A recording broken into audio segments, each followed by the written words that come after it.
XIX y empezó en los circos, cuando los circos eran todavía más peligrosos, porque hoy en día una actuación de circo es muy peligrosa.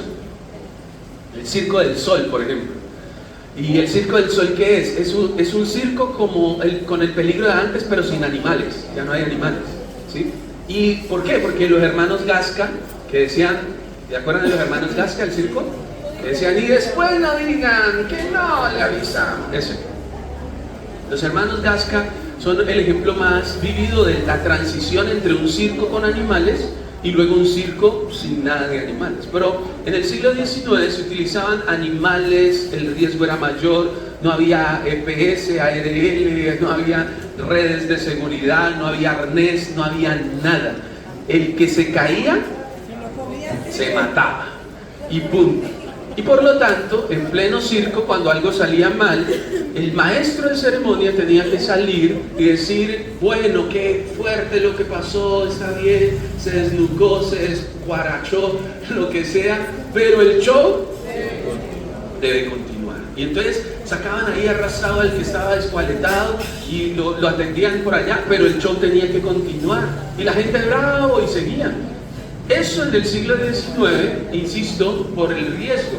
Pero luego esto se trasladó al teatro, al cine, y entonces, de ahí en adelante, casi que era un acto de valor heroico ser un artista y continuar. Yo alguna vez escuché una entrevista de este hombre, Cristiano Ronaldo. Yo soy malo para el fútbol, lo dice, a veces veo a Messi y creo que es Cristiano Ronaldo, no tengo mucha diferencia. Hay gente que sigue pelea, unos son del equipo de Messi, otros son del equipo de Cristiano. Yo no tengo ni idea de dónde juegan los dos. Solo sé que en una entrevista Cristiano Ronaldo decía, a mí me critican mucho, a mí me hablan feo la gente, pero la gente no sabe las veces que yo he tenido que jugar con dolor, con lecciones. Para poder ser el mejor hay que soportar, hay que pasar por encima incluso de tus propias necesidades para poder llegar a donde yo estoy. Eso es una entrevista que él dio en Netflix. Y prácticamente lo que él estaba diciendo en otras palabras es, a pesar del dolor, el show debe continuar.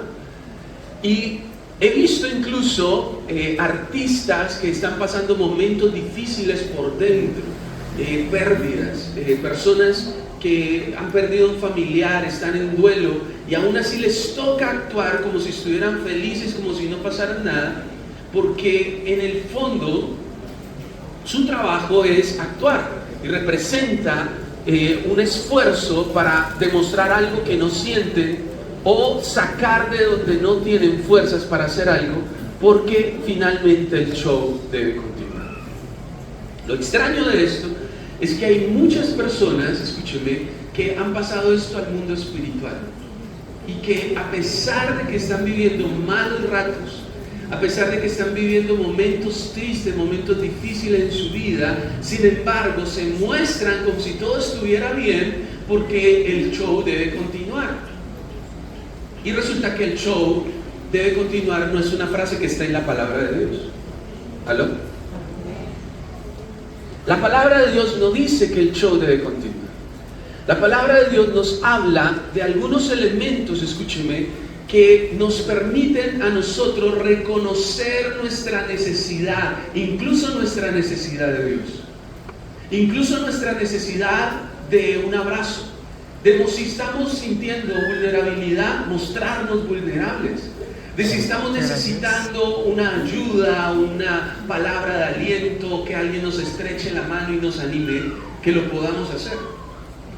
Pero insisto, por alguna razón, lo que pasaba desde el siglo XIX en los circos se ha ido trasladando del cine, del teatro, a la iglesia. Entonces la gente el domingo se pone su ropita y va para la iglesia, viene a la iglesia y dice, hoy no tengo muchas ganas de ir, pero el show tiene que continuar.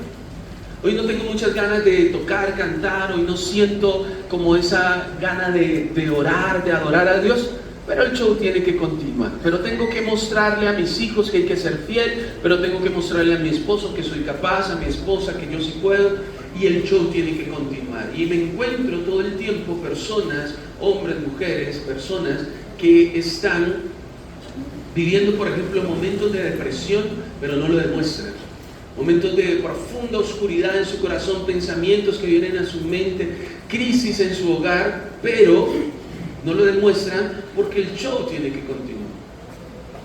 Y es casi que heroico levantarse y hacer algo que no es real, que no está sucediendo en el fondo de mi corazón, y lo vemos como algo heroico, como alguien capaz de hacer algo poderoso cuando se para frente a su familia, en su trabajo, cuando sale a hacer lo que tiene que hacer, aunque no siente esa motivación interior, ese fuego.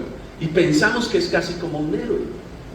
Y yo me encontré en la palabra 3 personas con nombre de héroes que influyeron en el mundo espiritual queriendo hacer que el pueblo de Dios sea algo que no es, queriéndole robar su identidad.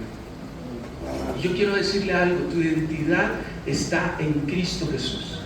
Y donde tú eres débil, Cristo es fuerte. Y donde tú no puedes, Dios todo lo puede. Y cuando tú sientes que no puedes más, el Señor te da fuerzas sobrenaturales, porque Él promete que al que no tiene fuerzas, ninguna fuerza, Él se las multiplica. Y yo te quiero hoy animar para que usted no se sienta un héroe, no se sienta ese artista que tiene que continuar con el pie quebrado, ese futbolista que tiene que seguir aunque le duelan las rodillas, ese personaje que tiene que ser el Avenger de la casa para poder salir adelante. No, tú eres un hijo y una hija de Dios, y el que tiene la fuerza, el poder, la capacidad, se llama el todopoderoso Rey Jesucristo, que lo hizo por nosotros, que venció en la cruz del Calvario. Y estas 3 personas tienen nombre de héroe. Las 3 personas tienen nombre de héroe porque su nombre empieza por Herodes.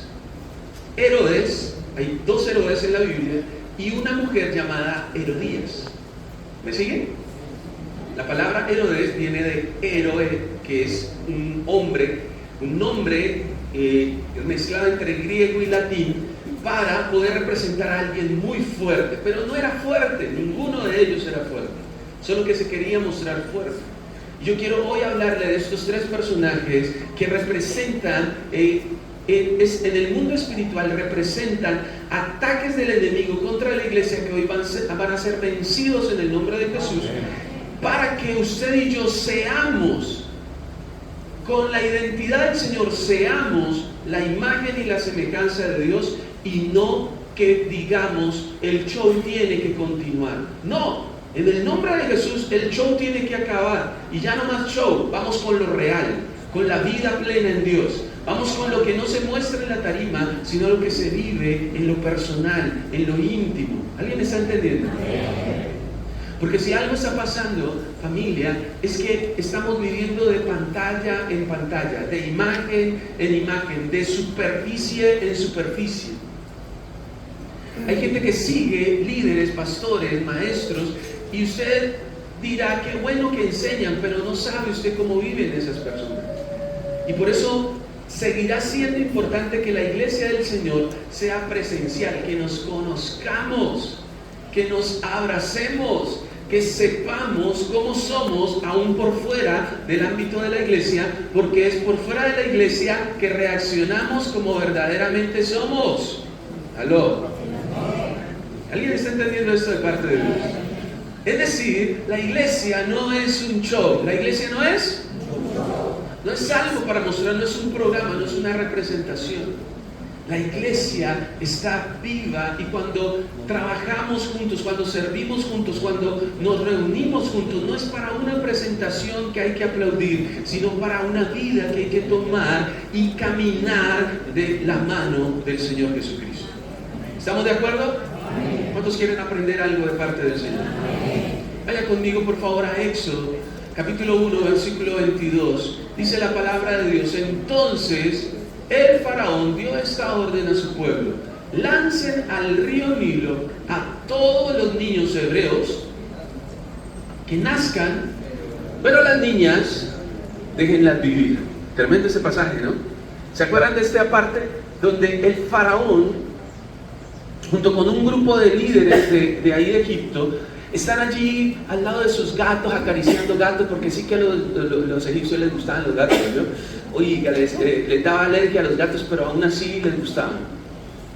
Y ellos dicen, caramba, el pueblo de Dios está creciendo, se está multiplicando, hagamos un plan para que no se multiplique más. ¿Y cuál fue el plan?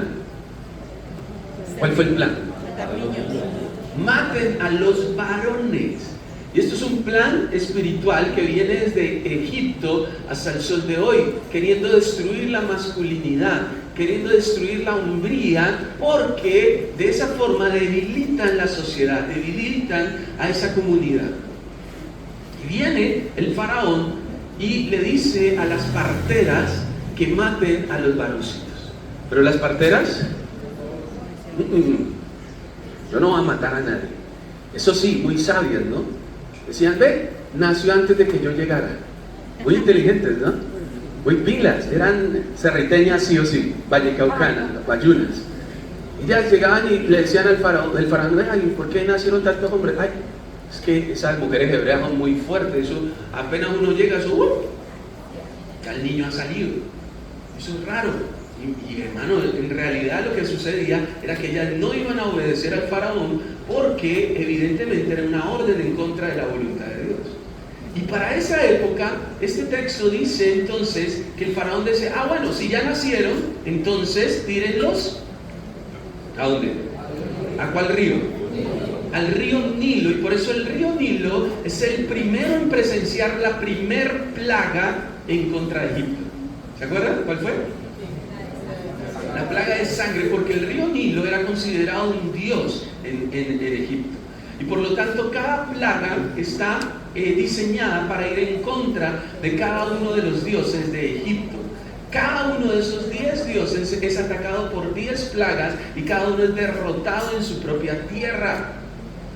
Por eso me gusta mucho esta parte, porque Dios se manifiesta en medio de lo que para los egipcios era simplemente una revuelta social, en realidad era una guerra espiritual. ¿Aló? ¿Hay algún entendido que está por recibir algo de parte del Señor hoy? Porque cada vez, escúcheme, que el enemigo se levanta en contra del pueblo de Dios, Dios pelea por su pueblo, Dios pelea por su iglesia, Dios se levanta y levanta tantos milagros que el enemigo tiene que retroceder. Amén. Y entonces usted dirá, ¿y eso qué tiene que ver con que el show tiene que terminar? Lo que pasa es que el faraón es un personaje que representa en el mundo espiritual algo que después, 1500 años después de esa escena, viene a suceder contra la vida de Jesús. Alguien tiene que acordarse. Cuando Jesús iba a nacer, Herodes el Grande dio una orden de matar también a los varones. ¿Sí se acuerdan? Por esa razón, el primer aspecto, y se lo quiero leer de una vez, número 1, el primer principio que este enemigo quiere tratar de continuar y tenemos que cortar hoy es el ego que está bajo amenaza. Mi ego es representado por el faraón y por Herodes el Grande. Ellos dos no querían que ningún otro se levantara, ni con unción, ni con autoridad, ni con liderazgo, ni con capacidad para hacer que el pueblo fuera libre. Mire lo que dice Mateo capítulo 2, versículo 13. Después de que los sabios se fueron, el ángel del Señor se le apareció a José en un sueño. Le dijo, levántate y huye a Egipto con el bebé. Miren que en Éxodo, Egipto era el enemigo. Aquí se volvió refugio. A Egipto con el bebé y su mamá. Quédate allá hasta que yo te diga, porque Herodes va a buscar al bebé. ¿Para qué? Para matar. Miren, el ego es representado por Herodes porque nosotros queremos ser los héroes que rescatamos nuestra propia vida. Queremos ser los protagonistas de nuestra vida. Queremos que se destaque nuestro nombre por encima de los demás nombres.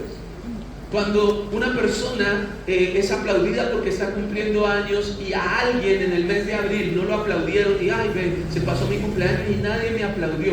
Ese que está herido no eres tú, es tu ego. Porque usted es una persona, un hijo de Dios que sabe que el aplauso más grande lo recibirá en el cielo cuando a las entradas, a las puertas del cielo la gente vea tu nombre escrito en el libro de la vida. ¿Aló? Y esa es la mayor esperanza que tenemos nosotros.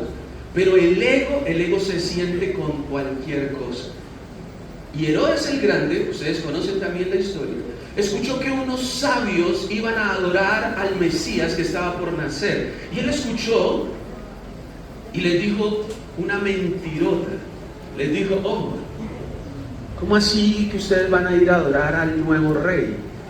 Ah, bueno, vayan. Cuando sepan dónde está, me dicen que yo también voy a ir a adorarlo. ¿Verdad o mentira? Mentira. Ah, mucha mentira, ¿no? Mucha mentira. En realidad, él quería era matarlo. Yo quiero hoy que usted reconozca en su corazón que muchas veces escúcheme, se lo digo con cariño de parte del Señor, la iglesia del Señor a veces tiene su ego tan inflado que nos sentimos merecedores de la gracia y del regalo de la salvación de Dios. Nos sentimos tan importantes, nos sentimos tan privilegiados que cuando alguien medio toca con nuestro ego, lo queremos casi que matar. Usted dirá, uy, pastor, tan exagerado. No, pues no soy exagerado. Jesús dijo que incluso aquel que llama tonto a su hermano, ya es un homicida. Jesús dijo eso. Y Jesús no está exagerando. ¿Qué está diciendo? Que por ahí empieza el ego a crecer. Cuando empezamos a reclamar nuestros derechos. Cuando empezamos a sentirnos los héroes de nuestra vida, que tenemos que tener una S en el pecho como si fuéramos un superhéroe con capa o sin capa. Y por ejemplo, uno ve mamás que se sienten las salvadoras de su casa, las superheroínas, ¿cómo se llamarán las superheroínas? Las chicas superpoderosas, ¿sí? La mujer maravilla, la mujer mantequilla. Son mujeres que sienten que ellas son las que tienen que salvar a su familia. Y entonces uno habla con estas personas y uno le dice, ¿por qué tu esposo no está en la iglesia? No, es que yo estoy en un proceso con él, pastora. Yo allí lo tengo en remojo, en oración. Yo a las 5 de la mañana me levanto y lo unjo y hablo en lenguas y no lo dejo dormir para que aprenda que tiene que someterse a la voluntad del Señor. Hay mujeres que piensan que son las superheroínas, hacen todo en la casa, no dejan que sus hijos ayuden y por eso se vuelven inútiles sus hijos, no dejan que nadie haga nada sin que ellas lo controlen, porque ellas se sienten las superheroínas. Pero también tenemos los hombres que se sienten los supermanes. ¿Cómo se llaman los héroes famosos hoy en día? ¿Cómo se llaman? Ay, caramba, los caballeros del zodiaco, imagínense. Y entonces el hombre siente que está haciendo grandes cosas porque él es el que trabaja y lleva el dinero al hogar. Y eso es tremendo porque se sienten tan importantes que entonces exigen que los sirvan, exigen que les atiendan y son los héroes de su casa, son los señores intocables. No me diga nada que finalmente yo soy el que aporta aquí. Y es el ego el que en realidad está allí buscando acabar, matar, destruir todo lo que le quiera venir a quitar su lugar de privilegio. Familia, la iglesia del Señor, estoy hablando no solo de acá de la iglesia, sino toda la iglesia de Dios a nivel mundial, necesita hombres y mujeres que renuncien a su ego. Porque si no vamos a ser como Herodes, que cuando descubrió que estaban haciendo otro rey, desde ya querían asesinarlo. Miren la irracionalidad, lo estúpido, lo tonto de un hombre en contra de un bebé. Un hombre con poder, con autoridad en contra de un bebé. ¿Pudo contra ese bebé en el Antiguo Testamento? ¿Pudo contra ese bebé en el Nuevo Testamento? Nunca podrá, porque un bebé con el respaldo de Dios tiene más autoridad que un hombre que se cree el superhéroe. Que una mujer que se cree la superheroína. Tienes que buscar la ayuda, familia, de otras iglesias, de otras comunidades religiosas y denominaciones. Buscan a mi esposa y me buscan a mí para consejería, de otras ciudades, de otras iglesias. Yo le doy preparación de parejas a personas que ni viven en Cali y que ni viven aquí ni viven en Cali, viven en otras ciudades, y me dicen: por favor, denos por favor la consejería para parejas, la preparación para casarnos, ayúdenos, así sea por videollamada, ayúdenos, se lo pedimos. Yo digo: tremendo, qué bonito eso, me parece lindo. Pero lo que me parece doloroso es que ellos que están lejos buscan la ayuda acá, y los que están cerca, no, son superhéroes. La capa, el crespo en la frente, la S acá, los calzoncillos por encima del pantalón, son superhéroes. No necesitan nada, no necesitan de oración. A veces le mando un mensaje a los hombres y les digo: hey, estamos orando en la Alborada, si tienes una petición de oración, envíanosla. Y de 40 mensajes que envío me responden 2 o 3, porque los demás están bien. Los demás son Herodes el Grande, Herodes el Grande, que tiene la chocolatina derretida, que tiene visión láser. Bueno, yo le digo: mi hermano, mi hermana, no nos creamos los superhéroes, porque Dios está buscando un pueblo humilde que busque del Señor, que busque su ayuda, su respaldo. Yo quiero bendecir a los jóvenes, a las jovencitas que buscan esa ayuda. No solo que lo buscan en nosotros, yo a veces recomiendo incluso: necesitas una terapia psicológica, necesitas una asesoría para tu negocio, necesitas empezar a estudiar para que te vaya mejor en tu profesión. No solo que nosotros seamos acá los que más sabemos, porque todo lo contrario, nos capacitamos. Usted sabe que todavía estamos capacitándonos. Todavía. Al principio de este año tuve que ir a empezar un diplomado que dura 2 años. Y empecé ese diplomado, ahorita en agosto tengo que seguir, luego al final del año otra vez, luego el otro año tengo que continuar, porque necesitamos aprender. ¿No las sabemos todas? No. ¿Podemos con todo? No. ¿A veces nos cansamos? Sí. A veces nos cansamos, pero como el show tiene que continuar, entre comillas, entonces sigamos adelante. Y no es así. Usted debe descansar. Alguien le decía esta semana: tienes que buscar un tiempo de vacaciones. Tienes que irte de vacaciones. No, pues es que yo ya me fui de vacaciones. ¿Cuántos días? 2 días. No. Es que buscar un tiempo de vacaciones. Hermano, hay profesionales de la salud, del arte, profesionales del derecho que se van 1 año sabático a descansar. 1 año. Y usted dirá: oye, pero ¿cómo así? ¿Yo de qué voy a vivir en ese año? No, le estoy poniendo un ejemplo extremo. Pero ¿por qué se van 1 año a descansar? Porque nosotros no somos máquinas. Necesitamos desconectarnos. Necesitamos respirar. Miren, hay gente que está aquí engarrotada de los nervios porque tiene que salir a correr. ¿A qué? A almorzar. ¿Almorzar y tiene que salir corriendo? No, es que ese restaurante se llena mucho, es que toca hacer fila para pedir un pollo. Hermano, relájese, cálmese. Y se van en esa moto. Dios lo bendiga. Dios lo bendiga. Dios lo bendiga. Sin casco, sin nada, sin pito, no tiene nada. Ahora todo uno lo ve pasando. ¿Y para dónde va? A almorzar. No hay una urgencia, no hay una emergencia, no hay un problema grave. No, las tripas nomás, que le rugieron y yo. Me voy porque me da la tembladera. Se te va a la mujer. Me da la tembladera. Y hermano, cuando tu ego está bajo amenaza, él amenaza a todo el que está a su alrededor, así sea un bebé. ¿Alguien está entendiendo eso? Así es.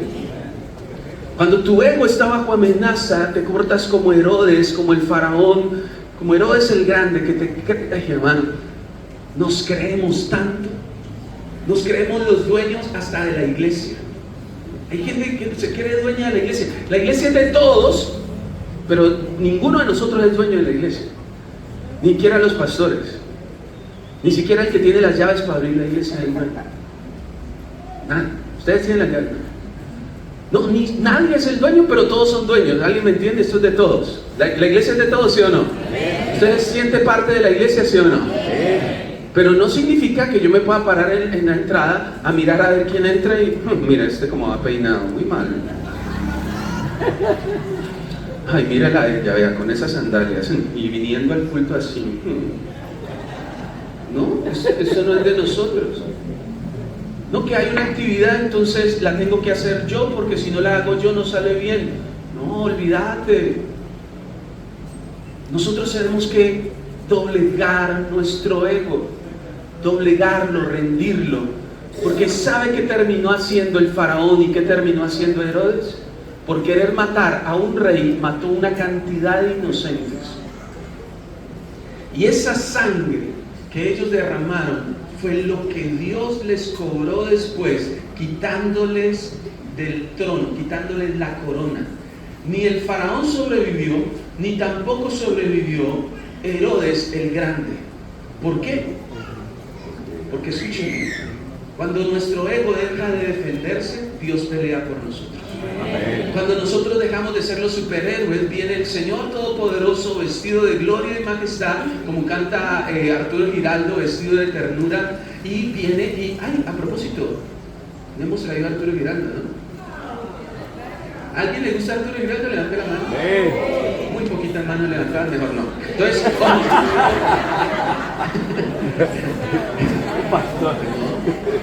yo lo puse a votación y estamos en época de elecciones, la mayoría decide. No, pero yo aprecio mucho a Arturo Giraldo, la verdad lo he visto en vivo y es un ministro del Señor impresionante. Lo he visto también en sus videos predicando en Europa, cantando en público, en lugares donde lo pueden arrestar, porque he visto arrestos en plazas públicas en Europa y él ahí cantando, adorando al Señor, y eso dice mucho de quién es él. Yo sé que hay gente que se molesta cuando traigo viejitos acá, pero ¿yo qué hago? Si son hombres de respeto, ¿sí? Hay gente que cuando vio a Waldo mismo, ay, pero hay viejito que cuando la voz, pero no, este canta. También he traído jóvenes, aquí hemos traído muchos jóvenes, pero es que, hermano, los hombres y mujeres que han estado tantos años dando testimonio, hay que honrarlos y valorarlos. ¿Amén? Número 2, vamos a ver otro Herodes, el Herodes Antipas. Este Herodes nos enseña que nuestra necesidad está priorizada, pero ese show tiene que terminar. Dígale al que está a su lado, deja el show. Dígale a otro, deja el show. Éxodo 17:1. Toda la comunidad israelita atravesó el desierto de Sin por etapas. Tal como el Señor les dijo que hicieran, montaron el campamento en Refidim, pero allí no había agua para beber. El pueblo, ¿qué hizo el pueblo?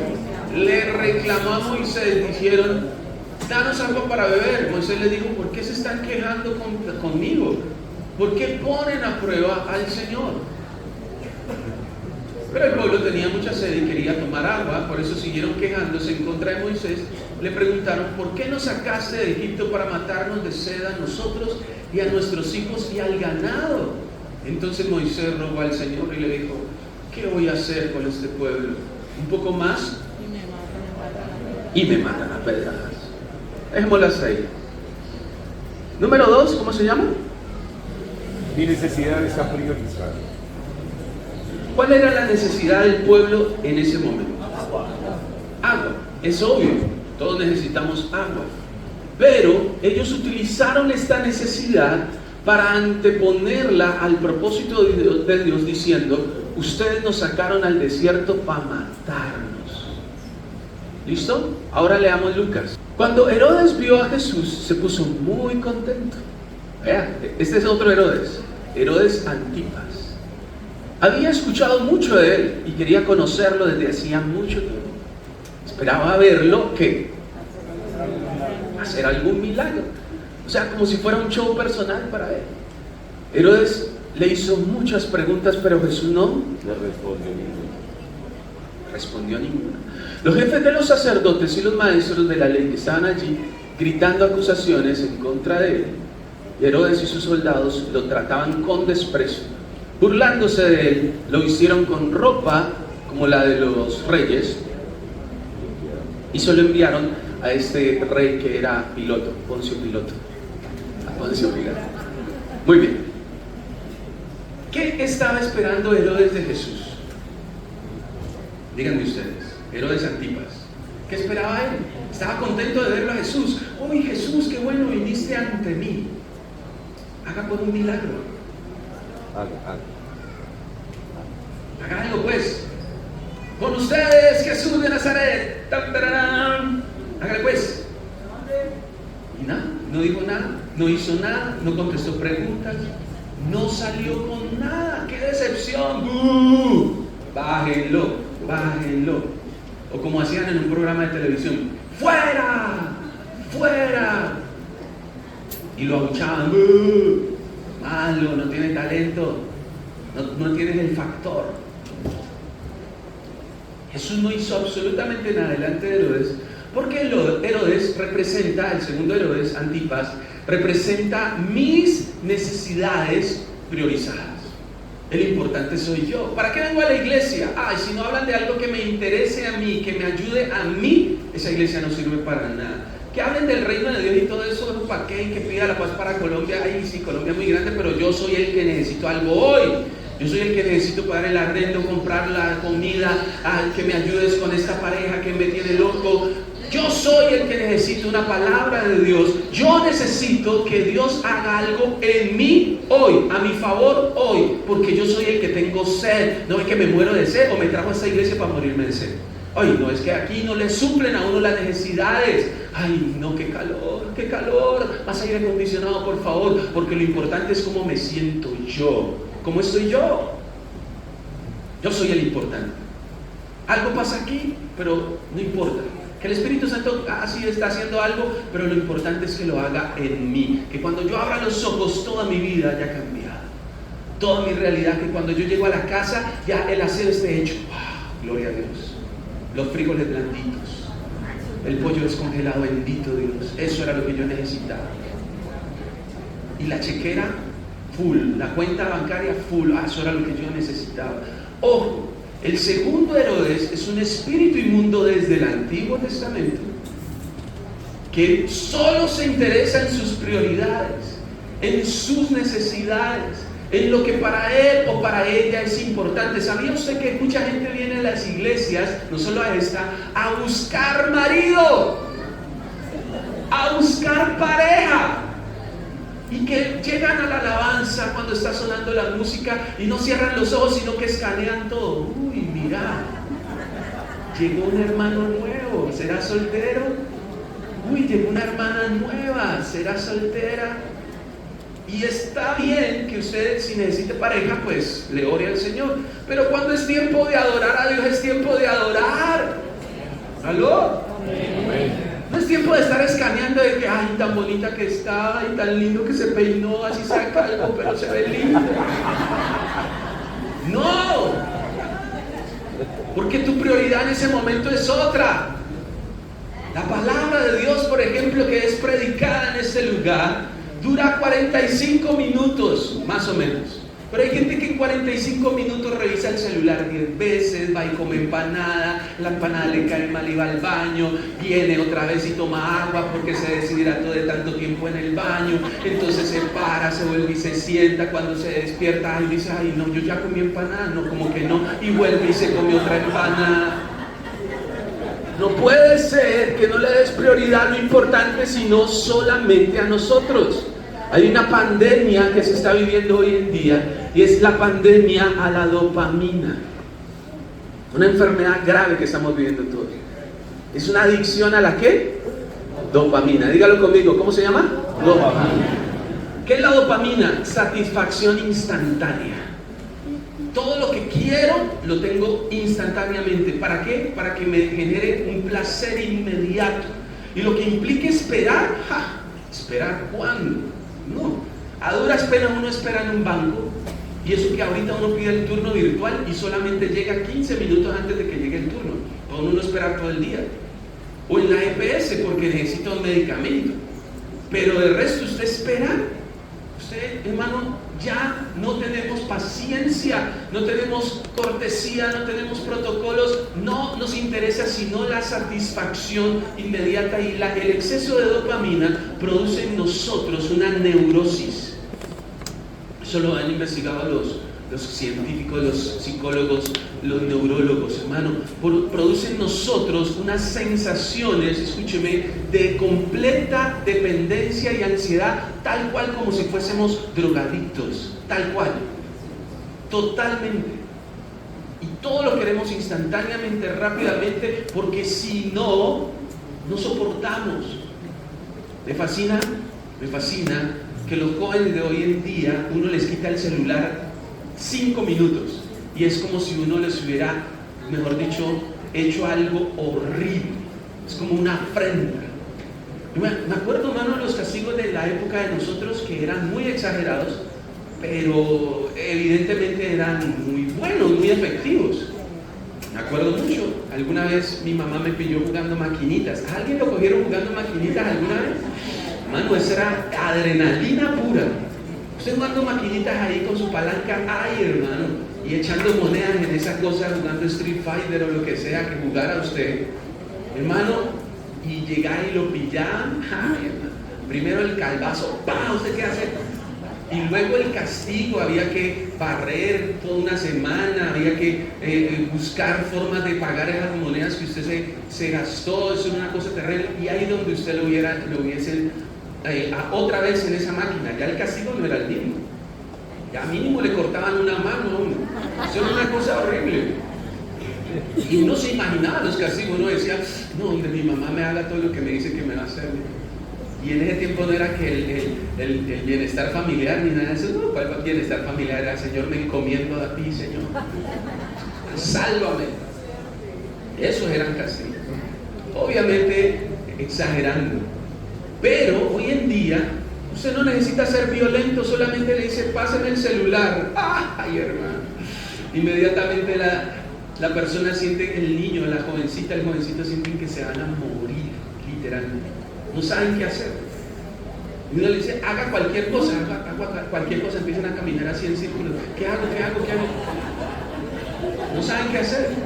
¿Qué hago? O sea, no tienen nada más que hacer si no tienen celular. O si se les daña el televisor. Oiga, qué cosa tan tremenda. Es más, en el Cerrito nunca ha habido una protesta, ni una manifestación, ni un amotinamiento porque se vaya el agua. Pero hay donde se vaya el wifi. 2 días, que vaya el agua 2 días, alegamos y todo por las redes sociales. Pero donde vaya el wifi 2 días, los jóvenes salen a hacer marcha y tumban las puertas de Celsius o de cualquier empresa o de la alcaldía con tal de que les pongan wifi, internet. De acá el internet nos morimos, porque estamos adictos. Y en el mundo espiritual, escúchame, esto ha afectado tanto a la iglesia que por eso Jesús guardó silencio. Míreme acá, le voy a decir esto de parte del Señor. La forma en la que Jesús le respondió a este espíritu inmundo que venía desde el Antiguo Testamento, priorizando sus necesidades, fue silencio. ¿Sabe por qué Dios no le habla a la iglesia hoy en día a veces? Porque la iglesia solo está pensando en sí misma y no en el reino de Dios. Y por eso Dios guarda silencio. La Biblia dice, estén quietos y observen la salvación que viene del Señor. Porque cuando nos interese lo que al Señor le interesa, el Señor contestará. Porque cuando nos importe lo que para Él es prioridad, el Señor te proveerá. Porque cuando a ti te interese más más el proyecto del reino de Dios que tu propio proyecto, el Señor sacará la cara por usted y te bendecirá de tal manera que usted dirá: caramba, todo lo que había esperado pensando en mí, cuando tenía que poner primero al Señor, porque Él lo dijo: busquen primeramente el reino de Dios y su justicia, no mi justicia, ni mi necesidad, ni mis deseos, y todas las demás cosas. Usted se lo sabe y lo felicito, porque al estar acá usted está priorizando al Señor, usted está dándole a Él el primer lugar. ¿Está cansado? Sí, todos estamos cansados física, emocionalmente, pero aquí estamos porque no el show, sino la necesidad de que la gloria de Dios se manifieste. No tengo que demostrárselo a nadie, solo lo tengo que vivir y experimentar. Y me llama la atención que Jesús, ante un gobernante tan influyente que lo podía haber liberado, Jesús guardó silencio. Jesús se quedó callado, no hizo un milagro, no dijo una sola palabra, sino que simplemente cayó. Y yo creo que hoy es el tiempo en el que el Espíritu Santo quiere hablarnos a nuestra vida. Ponga en primer lugar el reino de Dios. Por último, número 3. Mire lo que dice. Dice: mi comodidad ante la palabra. Este show tiene que terminar. Dígale al que está a su lado por último: el show tiene que terminar. ¿Cuál show? El de mi comodidad ante la palabra de Dios. Vamos a ver, primer libro de Reyes 19 del 1 al 3. Dice la palabra de Dios: el rey Acab le contó ¿a quién? A casi nadie. Jezabel, todo lo que Elías había hecho, incluso como Elías había matado a todos los profetas de espada. Así que Jezabel mandó un mensajero a Elías diciendo: te aseguro que mañana a esta hora te mataré, tal como mataste a esos profetas. Si no tengo éxito, que me castiguen los dioses. Le voy a matar a usted, a su mamá, a su abuelita. Su abuelita está muerta, la revivo y se la vuelvo y se la mato.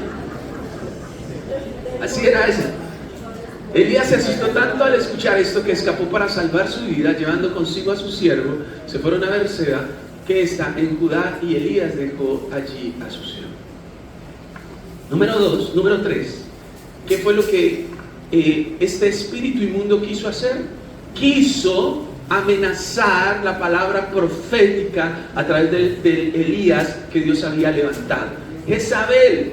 ¿Por qué? Porque Jezabel se vio amenazada, su comodidad como reina, como la dura del reino del norte, y se tuvo que enfrentar a la palabra profética de Elías. Pero esto se repitió en el Nuevo Testamento también. ¿Con quién? Con Juan el Bautista. Mateo 14, del 5 al 14. Dice: por eso Herodes quería matarlo. ¿A quién? A Juan. Pero le daba miedo hacerlo porque el pueblo consideraba que Juan era un profeta como Elías. Cuando llegó el día del cumpleaños de Herodes, la hija de Herodías, la mujer de Herodes, bailó para él y sus invitados. Y a Herodes le gustó mucho el baile, porque le bailó reggaetón, y por eso prometió darle cualquier cosa que pidiera. Herodías, una mujer como Jezabel, ya le había dicho a su hija lo que tenía que pedir. Entonces ella le dijo a Herodes: dame en una bandeja la cabeza del profeta Juan el Bautista. El rey se puso triste, pero tenía que cumplir su promesa y no quería quedar mal con sus invitados. Entonces dio la orden de darle lo que ella quería. Mandó a unos hombres a que le cortaran la cabeza a Juan en la cárcel. Los hombres trajeron la cabeza en una bandeja, se la dieron a la muchacha y ella ni la quería, se la dio a la mamá. Llegaron los seguidores de Juan, se llevaron el cuerpo, lo enterraron, después fueron a contarle a Jesús lo que había pasado. Y escuche esto: cuando Jesús supo lo que había pasado a Juan, se fue solo en un bote hasta un lugar alejado. Pero la gente oyó que Jesús se había ido en un bote y lo siguieron a pie desde sus aldeas. Cuando Jesús bajó del bote, vio a una gran multitud que se había reunido. ¿Y qué hizo? Tuvo compasión de ellos y sanó a los que estaban enfermos. Número 3. ¿Cuál show tiene que terminar? ¿Cuál show tiene que acabar? El de mi comodidad ante la palabra profética. Un profeta incomodó a Jezabel. Un profeta incomodó a Herodías. Herodías era la esposa de Herodes, pero ellos eran familiares, eran hermanastros. Ella había sido la esposa de su hermano. Ese era el chisme, ese era el cuento. Y entonces Juan el Bautista los denunció y les dijo: ustedes no deberían estar casados. Y a ella le incomodó, porque la palabra profética incomoda, porque la palabra de Dios no es para mi comodidad, no es para que yo esté tranquilo, sino para que yo haga los cambios en mi vida que tengo que hacer para ver la gloria de Dios. Y a los dos los amenazaron, pero a Juan el Bautista le cortaron la cabeza. Y esta es la reacción que yo quiero que usted admire de Jesús. Jesús fue a hacer su duelo, y cuando iba a hacer su duelo, se subió al bote, la gente lo vio y dijo: ay, se va a ir para donde siempre predica, vámonos, vámonos, y llegaron primero que él. Y cuando él llegó, vio ese poco de gente, y él estaba en duelo por su primo, el hombre, el profeta más importante de toda la Biblia, Juan el Bautista, porque fue el último en proclamar al Mesías. Era la voz que clamaba en el desierto. ¿Y Jesús qué hizo? Jesús inmediatamente tuvo compasión de las personas. Esto es importante, familia, esto es impactante, porque la comodidad no hace parte, escúcheme, del evangelio de Cristo. Él pudo haberle dicho: miren, la verdad es que estoy muy cansado, muy adolorido, estoy ocupado, ahorita no tengo tiempo para ustedes. No, él renunció a su ego, a sus necesidades, e hizo lo que tenía que hacer: hacer la voluntad del Padre. Escúchame, la voluntad de Dios no es cómoda, no es fácil, no es algo tranquilo lo que Dios nos está pidiendo. Pero si tú haces su voluntad, tú vas a ver cómo muchedumbres, multitudes reciben el poder de Dios, y muchas personas te van a seguir, mi hermano, mi hermana. Muchas personas van a venir al reino de Dios. Sabes, la iglesia del Señor va a crecer cuando la gente renuncie a su comodidad, cuando la gente renuncie a que la palabra de Dios tiene que ser una suave caricia, una brisa en la mejilla, cuando tiene que ser eso que traspasa mi vida, traspasa mi ser como una espada de dos filos, que me hace incomodarme en el asiento, que me hace sentir que estoy siendo perezoso, resabiado, orgulloso, y que me hace sentir que tengo que hacer un cambio. Esa es la palabra de Dios. Si quiere, dígame. No hay problema si está incómodo, porque de eso se trata esta palabra, de que usted se sienta incómodo. ¿Tienes problemas? ¿Tienes necesidades? Claro que sí, pero tu ego está en segundo, tercer lugar. Primero es la voluntad de Dios. Y el gran ejemplo lo da Jesús. Y Él dice: yo no puedo quedarme aquí viendo toda esta multitud necesitada. Yo tengo que hacer la voluntad del Padre. Y ahí usted lo puede leer. Él multiplica el pan, le predica a la gente, multiplica los peces, hace un tremendo milagro, una obra tremenda cuando está en pleno duelo. Entonces, servir a Dios no es esconder lo que yo siento, es priorizarlo a Él, es ponerlo a Él en primer lugar. Y cuando yo hago eso, el show humano termina y empieza la gloria de Dios a verse en todo lo que yo hago. ¿Cuántos quieren ver esa gloria de Dios?